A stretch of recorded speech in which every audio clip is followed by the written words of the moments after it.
खजा इनका शेख साहब का ही एक और सवाल का हिस्सा था कुरान करीम के मुतालिक ही। वो कहते हैं क्या कुरान करीम को बोसा देना शरई लिहाज से दुरुस्त है? बोसा देना दरअसल एक मोहब्बत का तकाजा, एक मोहब्बत का इजहार है। हाँ, हुजूर सल्लल्लाहु अलैहि वसल्लम अपने बच्चों को बोसा दिया करते थे, बल्कि एक बद्दू ने, जो मज़ाफ़ात से आने वाले शख्स ने देखा कि हुजूर ने अपने बच्चे को चूमा है, नवासे को, तो उसने उस पर हैरानगी का इजहार किया। तो हुजूर सल्लल्लाहु अलैहि वसल्लम ने फरमाया कि अगर अल्लाह ताला ने तेरी दिल से मोहब्बत और शफ़क़त छीन ली है तो इसमें मेरा तो कोई कसूर नहीं।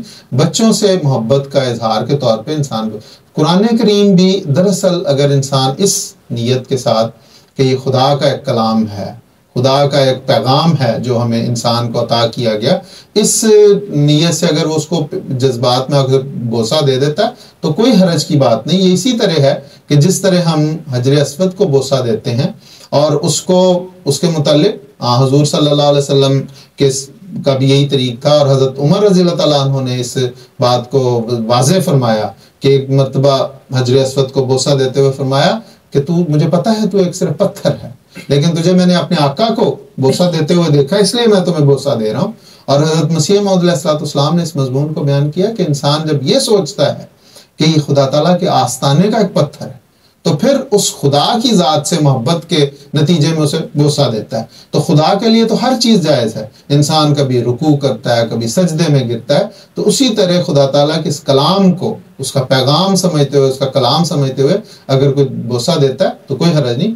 हज़रत अक़दस मसीह, अगरचे वो शेर है, लेकिन उस शेर में हज़रत अक़दस मसीह मौऊद अलैहिस्सलाम ने बड़ा खूबसूरती से इसी चूमने के लफ्ज़ को इस्तेमाल किया बोसा देने का, कि दिल में यही हरदम तेरा सहीफ़ा चूमूं, कुरान के गिर्द घूमूं, काबा मेरा। यही है कि खुदा हज़रत मसीह मौऊद अलैहिस्सलाम के दिल में जो कुरान की मोहब्बत थी उसका इजहार है कि ये चूँकि तेरा सहीफ़ा है, इसलिए इसे बार बार चूमने को, इसे बोसा देने को मेरा दिल करता है, तो कोई हरज की बात नहीं इसमें। जी बिल्कुल ठीक है। खान साहब, जज़ाकुमुल्लाह खैर।